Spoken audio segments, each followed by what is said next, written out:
Ang panday dito sa amin, paubos na talaga. Wala nang nag-aaral ng panday kasi maano to mabigat na trabaho. Nakakapagod. Yung mga bata ngayon, wala nang nag-aaral. Gusto nila yung mga maganang trabaho. Ganun nga, sa trabaho namin, kailangan may teamwork. Dahil kung walang teamwork, hindi mabubuo ang isang shop.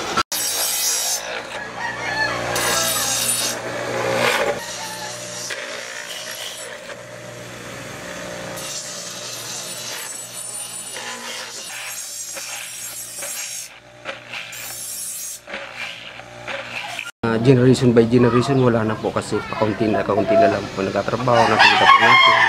So, naghahanap kami ng ibang solusyon para po mabigyan po ito. Gusto namin na mabigyan ng bagong teknolohiya, like po ng coding machine.